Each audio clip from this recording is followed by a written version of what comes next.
తెలంగాణ అసెంబ్లీలో రేవంత్ రెడ్డి సబితా ఇంద్రారెడ్డి మధ్య మాటల యుద్ధం నడిచింది.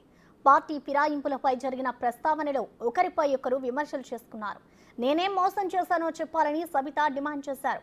సబితకు ఓవైపు సీఎం, మరోవైపు డిప్యూటీ సీఎం గట్టి కౌంటర్ ఇచ్చారు. నాయకుడు సభలకే రాడు, వీళ్ళు కలిసి వస్తారని చెప్తే నమ్మేది ఎవరు అధ్యక్ష? నేను అందుకే వారికి సూచన చేస్తున్నా, వెనకాల ఉండే అక్కలు ఇక్కడ ఉండి చెప్పి ఇక్కడ ముంచి అక్కడికి తేలినరు. ఆ అక్కల మాటలు విన్నాడు అనుకో జూబ్లీ బస్ స్టాండ్లో కూర్చోవాల్సి వస్తుంది అధ్యక్ష.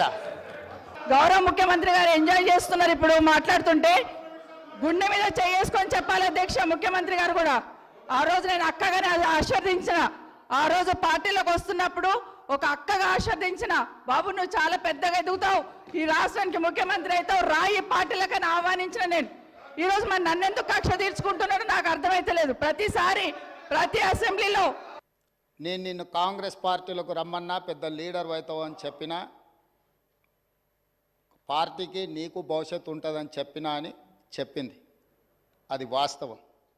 కానీ ఇంకొక విషయం, ఇది మా ఇద్దరి మధ్యలో వ్యక్తిగతంగా జరిగిన చర్చని ఈరోజు సబితక్క సభలో పెట్టింది కాబట్టి దీని కొనసాగింపుగా జరిగిన కొన్ని చర్చలు కూడా నేను సభలోనే చెప్పాను. 2018 శాసనసభ ఎన్నికల్లో కూర్చోండి రాజశేఖర రెడ్డి గారు, నేను కొడంగల్ శాసనసభలో ఓడిపోయిన తర్వాత 2019 పార్లమెంట్ ఎన్నికలు వచ్చినప్పుడు కాంగ్రెస్ పార్టీ నన్ను పార్లమెంటుకు పోటీ చేయమని అన్నప్పుడు ఇదే సబితక్క ఇంటికి వెళ్ళి ఇదే సబితక్క నన్ను పిలిచి నువ్వు మల్కాజ్గిరి పార్లమెంట్లో పోటీ చేయి, ఎన్నికల్లో నీకు అండగా నిలబడతా అని నాకు మాట ఇచ్చి పార్టీ నన్ను ఎంపీగా డిక్లేర్ చేసిన మరుక్షణం టీఆర్ఎస్ తో మాట్లాడుకొని పోయి టీఆర్ఎస్ లో చేరింది అధ్యక్ష.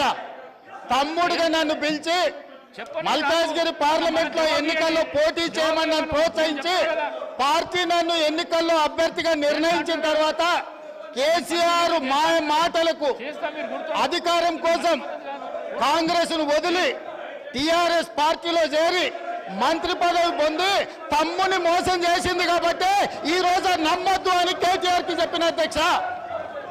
ఇది నిజమా కాదా సబితక్కను గుండె మీద చేసుకొని చెప్పమని నన్ను మల్కాజ్గిరిలో పోటీ చేయి కాంగ్రెస్ నుంచి, నీ ఎన్నికల్లో నేను గెలిపించే బాధ్యత తీసుకుంటా అని నాకు చెప్పి నేను ఎన్నికల్లో నిలబడడం డిక్లేర్ అయిన తర్వాత కాంగ్రెస్ ను వదిలేసి టీఆర్ఎస్ లో చేరి మంత్రి పదవి పొంది ఈ రోజు వచ్చి మాకు నీతులు చెప్తే మేమేమన్నా అమాయకులమా అధ్యక్ష? దశాబ్ద కాలం మంత్రిగా పనిచేసి కాంగ్రెస్ పార్టీలో అన్ని పదవులు అనుభవించినటువంటి సబితా ఇంద్రారెడ్డి గారు నా వెనకుండి నన్ను ఎల్ఓపిగా నిలబెట్టాల్సింది పోయి కేవలం అధికారం కోసం నేను వారి ఇంటికి వెళ్ళి కూడా అడిగాను అధ్యక్ష. నాతో పాటు అనేక మంది నాయకులను తీసుకొని పోయి అమ్మ ఎల్లబాకండి, మీరు పోతే ఎల్ఓపి స్టేటస్ పోతుంది, కాంగ్రెస్ పార్టీ పరువు పోతుంది, 10 సంవత్సరాలు మీరు మంత్రిగా అనుభవించారు, మీరు ఇప్పుడు కూడా ఎమ్మెల్యేగా ఉన్నారు, కాంగ్రెస్ పార్టీ మీకు ఏం తక్కువ చేయలేదు, మీకు ఇంకా కావాలంటే ఇంకా చాలా చేస్తుంది, చివరికి మీ అబ్బాయికి పార్లమెంట్ సీటు కూడా కాంగ్రెస్ పార్టీ ఇచ్చింది, చేయబాకండి అని పదే బతిలాడితే వారు చేసింది ఏంది అధ్యక్ష? ఒక్కసారైనా ఆలోచన చేశారా? మీరు ఏం ఆలోచన చేశారు అధ్యక్ష? నీ అధికారం కోసం, మీ స్వార్థం కోసం కాంగ్రెస్ పార్టీ నిర్ణయం కాదని ఈ రాష్ట్ర చరిత్రలో ఎవరిని చేయలేకుండా నన్ను సిఎల్పి లీడర్గా చేస్తే అది లేకుండా చేయటం కోసం వదిలిపెట్టి పోయి టీఆర్ఎస్ పార్టీలో చేరినటువంటి వారు ఇవాళ బాధపడుతూ మాట్లాడుతున్న ఆవేదన చెందుతున్నా అంటే ఆవేదన చెందాల్సింది ఎవరు అధ్యక్ష? నేనా, కాంగ్రెస్ పార్టీ, లేకపోతే ఈ రాష్ట్రంలో ఉన్నటువంటి ప్రజాస్వామ్యవాదుల ఎవరు అధ్యక్ష బాధపడాల్సింది? వారా? ఇంకా ఏం ముఖం పెట్టుకొని ఈ సభానాయకుడిని రేవంత్ రెడ్డి గారిని ముఖ్యమంత్రి గారిని పట్టుకొని ఇంకా మాట్లాడుతున్నారు? దేనికి మాట్లాడుతున్నారు అధ్యక్ష?